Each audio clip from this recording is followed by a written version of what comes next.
एक बार आपका पुनः स्वागत प्यारे बच्चों। आज जो मेरा टॉपिक है वो है application of A Gauss law. Gauss law के अनुप्रयोग। कल हमने पढ़ा था, गाउस थ्योरम पढ़ी थी, और गाउस थ्योरम में मैंने बताया था कि गाउस थ्योरम सिमेट्रिकल आवेश की स्थितियों में विद्युत क्षेत्र की जो गणना है वो आसानी से करी जा सकती है। किसके द्वारा? गॉस थ्योरम के द्वारा। Gauss theorem is a one of the best method of calculating electric field on A symmetrical charge position. विभिन्न सममित आवेश की स्थितियों में विद्युत क्षेत्र की गणना की जा सकती है गॉस थ्योरम से। तो आज जो पहला एप्लीकेशन ऑफ गॉस थ्योरम में पहला है हमारे पास, ये है अनंत लंबाई के चालक तार के निकट विद्युत क्षेत्र की तीव्रता। यहाँ पे जो है इसको कहेंगे electric field strength near on infinite charge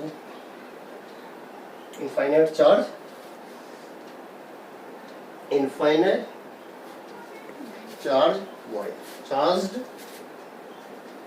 wire. ठीक है, अनंत लंबाई का कोई चालक तार है। अब इसको मैंने बताया कि फिगर के माध्यम से हम इसको समझेंगे। एक बार फिगर समझ में आ गया बच्चों तो हम इसको लिखेंगे। मैंने कहा कि जो फिगर में किया वही हमने लिखा, ठीक है, बाकी उसको समझना है। तो माना एक अनंत लंबाई का चालक तार हमारे पास ये है। इस चालक तार, यदि इस चालक तार का पर आवेश क्या है, समान रूप से वितरित है। इस चालक तार पर समान रूप से आवेश वितरित है, और इस चालक तार का रेखीय आवेश घनत्व क्या है, लैम्डा है। तो रेखीय आवेश घनत्व एक नया टर्म आ गया, लीनियर चार्ज डेंसिटी। इसको माना इसका क्या है, लैम्डा है। लैम्डा बराबर क्यू बटे एल। ये सीधे समझ जाएगी कि माना इसका चालक तार पर आवेश क्या है, क्यू है। इसकी लंबाई माना सपोज यदि क्या है, एल है, तो चालक तार के प्रत्येक लंबाई पर वितरित आवेश को हम क्या कहते हैं, लीनियर चार्ज डेंसिटी, रेखीय आवेश घनत्व कहते हैं।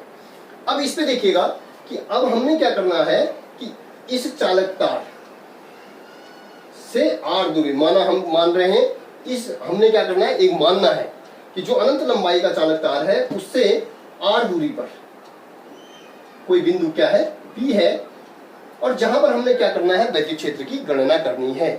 और चूंकि चार्ज क्या है, विद्युत चार्ज इस चालक तार पर समान रूप से क्या है, वितरित है, तो सममिति के कारण जो विद्युत क्षेत्र भी होगा ये इस पे जो है समान रूप से क्या होगा, वितरित होगा, और समान लंबाई पर वितरित होगा। तो हम जो है यहाँ पर क्या करते हैं, r त्रिज्या का इस पर एक गाउसी पृष्ठ की कल्पना करते हैं। क्यों करते हैं? क्योंकि गाउस की थ्योरम हमें पढ़ाती है कि किसी बंद पृष्ठ के से गुजरने वाला कुल विद्युत फ्लक्स, तो हमें बंद पृष्ठ चाहिए। तो हम एक कल्पना करते हैं, यहाँ से एक बंद पृष्ठ की कल्पना हमने करी। आप देख लीजिएगा इस तरीके से एक बंद पृष्ठ की कल्पना हमने करी, ठीक है। ये हो गया बंद पृष्ठ है, और यहाँ पे क्योंकि बेलन है तो बेलन का ये पृष्ठ का ये आपका बेलन बन गया, और इस बेलन के क्या हो गए, 3 पृष्ठ हो गए, देखिए। और जिस पे जो है समान लंबाई पर क्या है, आवेश क्या है, विद्युत चार्ज समान आवेश पर वितरित है। मतलब ये देखिए, ये S1 हो जाएगा, ये S2 हो जाएगा, और ये क्या हो जाएगा, S3। मतलब बेलन के कितने पृष्ठ हैं? 3 पृष्ठ होते हैं बेलन के। इसमें 2 तो सपाट हो गए और तीसरा क्या हो गया? वक्र पृष्ठ। ठीक है, अब इस सपाट पृष्ठ पर मैंने क्या माना कि बाना, अब हम मान रहे हैं कि जो ये अनंत लंबाई का आवेशित चालक तार है, इसके पे हमने L लंबाई का और R त्रिज्या का एक काल्पनिक गाउस ये पृष्ठ हमने कल्पना करी। अब हमने यहाँ पे वैद्युत क्षेत्र की तीव्रता बिंदु O से R दूरी पर कोई P हमने यहाँ पे बिंदु है, यहाँ पर वैद्युत क्षेत्र की तीव्रता ज्ञात करनी है। तो वैद्युत क्षेत्र की तीव्रता यहाँ पर समान रूप से, यहाँ से जो है समान रूप से इस पर क्या है? विपरीत, समान रूप से इसकी दिशा, वैद्युत क्षेत्र की दिशा समान रूप से इस पर है। ठीक है, इतना समझ गए सब लोग?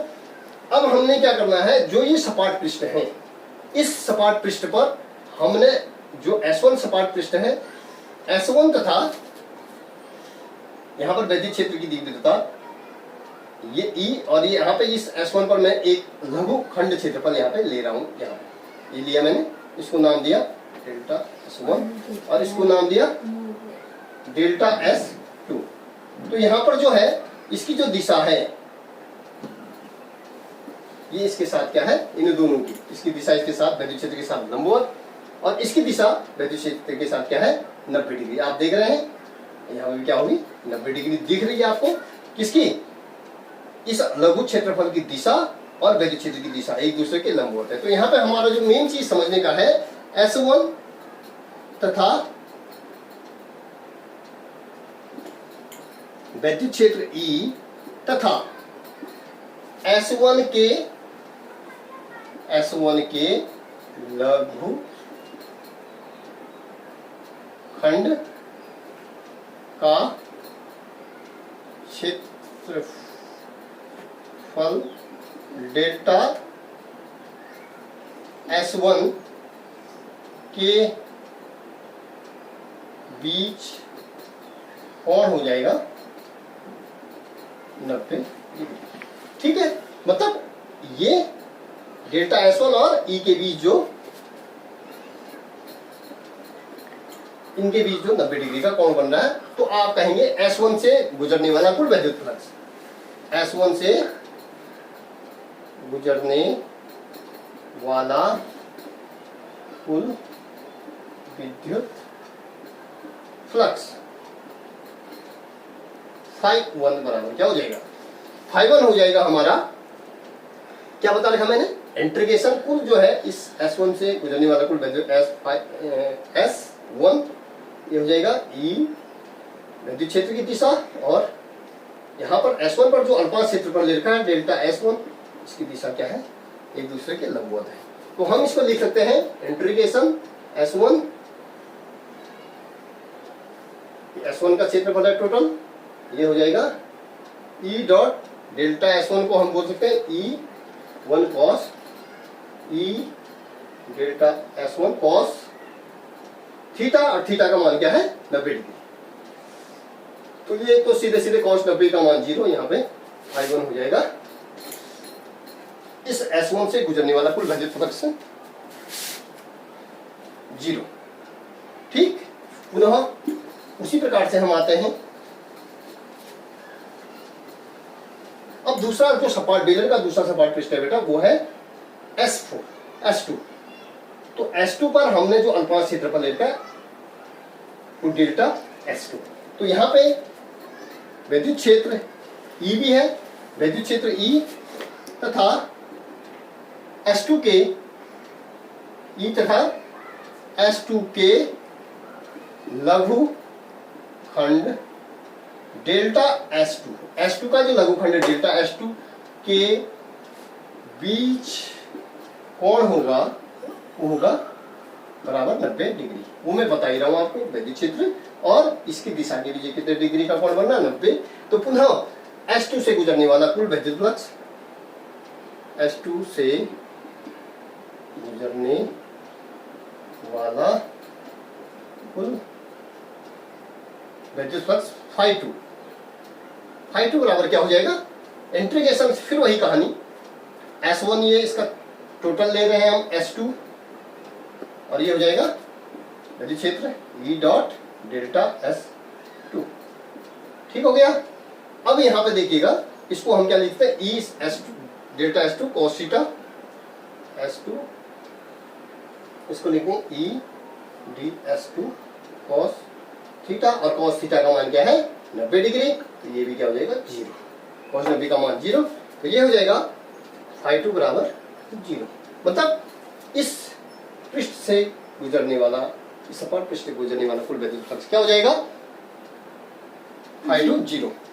अब तीसरी चीज हमारी क्या आएगी, अब हमने तीसरा समझना है, क्योंकि बेलन के 3 पृष्ठ होते हैं, तीसरा पृष्ठ हमारे पास क्या है, यहाँ पर ये S3 जो है, ये जो तीसरा पृष्ठ है वक्र पृष्ठ, यहाँ पर हमने इस S3 पर एक अनुपात क्षेत्रफल लेना है, ये इसको बोलेंगे, इसको नाम दिया गया है डेल्टा S3, और जिसकी दिशा वैद्युत क्षेत्र की दिशा के समान है।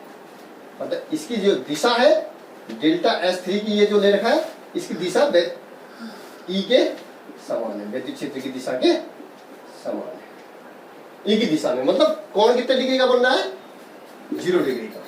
तो आप ये बोलेंगे, तीसरी कंडीशन आ रही ई तथा वैद्युत क्षेत्र, ई का मतलब वैद्युत क्षेत्र तथा S3 के लघुखंड डेल्टा S3, लघुखंड डेल्टा S3 के बीच कोण हो जाएगा, वो हो जाएगा 0 डिग्री। क्लियर, आप समझ रहे हैं, क्योंकि इसकी दिशा और वैद्युत क्षेत्र की दिशा एक दिशा में, तो थीटा 0 डिग्री हो गया, तो 0 डिग्री हो जाएगा। तो S3 से गुजरने वाला, S3 से पृष्ठ S3 से गुजरने वाला कुल विद्युत फ्लक्स फाई 3 में सीधे सीधे लिख दे रहा हूं, ये हो जाएगा आपका क्या, ये फाई 3 हो जाएगा, इंटीग्रेशन फिर वही चीज S3, और ये हो जाएगा E dot delta S3। Okay, तो ये हो जाएगा ई डॉट ds3 को बोल सकते हैं ई ds3 cos 0 degree, cos theta नहीं, कॉस 0 डिग्री, ठीक है ना ऐसे। तो ये हो जाएगा कॉस 0 का मान 1, तो ये हो जाएगा फाई 3 इज इक्वल टू, ये हो जाएगा ई, तो बाहर ले लीजिएगा ई, ये हो गया ds, ठीक है। अब ये ds3 क्या है, इसका वक्र पृष्ठ क्या है, मतलब बेलन का वक्र पृष्ठ क्या होता है 2 पाई फाई 3 बराबर हो जाए 2 पाई r s, बेलन का वक्र पृष्ठ, और साथ ही साथ हमारा ई भी आगे से है। क्लियर हो गया। अब कुल इस बंद पृष्ठ से, गाउसी पृष्ठ से गुजरने वाला कुल विद्युत फ्लक्स कितना होगा, ये देखना है।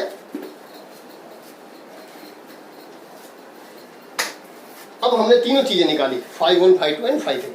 अब गाउसी पृष्ठ से, गाउसी पृष्ठ से जाने वाला कुल वैद्युत फ्लक्स,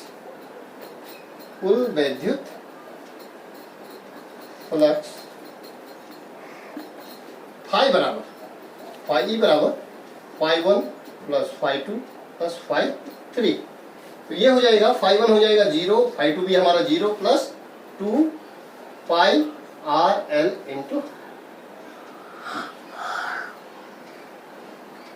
ये आपका क्या आ गया फाई ई आ गया, ठीक।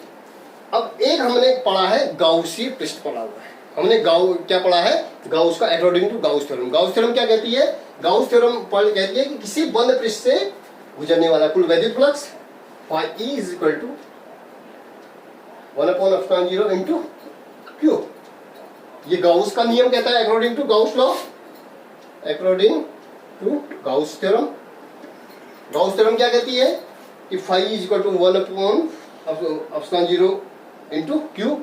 अब आप देखिए एक फाई हमने यहां से निकाला, तो अब यह इसको, चूंकि यहां पर रेखीय आवेश घनत्व क्या है लैम्डा है, तो यहां पे देखिएगा लैम्डा बराबर क्यू बटा एल मैं पहले बता चुका हूं, इसलिए क्यू बराबर क्या हो जाएगा लैम्डा एल। लिख सकते हैं उस तरीके से जो मैंने पहले बताया था, तो यहां पे आप वैल्यू रख सकते हैं लैम्डा एल बटे क्यू की वैल्यू लग दी लैम्डा एल बटे एप्सिलॉन 0। ठीक है, ये फाई का मान हो गया। अब दोनों जो है हमारे पास दोनों सेम चीज आ गई, ये भी गाउसी पृष्ठ से कुल वैद्युत फ्लक्स, और ये तो हमने गाउसी पृष्ठ से वैद्युत फ्लक्स फाई निकाल दिया, और अकॉर्डिंग टू गाउस थ्योरम ये होती है। तो हम फाइनल निकालेंगे दोनों जो है वैद्युत फ्लक्स क्या है, बराबर है। ठीक है, गाउसी पृष्ठ कहता है कि 1/ε0 इंटू क्यू बराबर क्या हो जाएगा, लैम्डा एल। ये ठीक, और जो मेन हमने निकाला वो किया था, वो था हमारा 2πr_l इंटू ई। ठीक, इसलिए लैम्डा बराबर हो जाएगा, एल से एल क्या हो गया, कैंसिल हो गया। ठीक है, तो हमारा जो हमने क्या निकालना है, वैद्युत क्षेत्र की तीव्रता निकालनी है।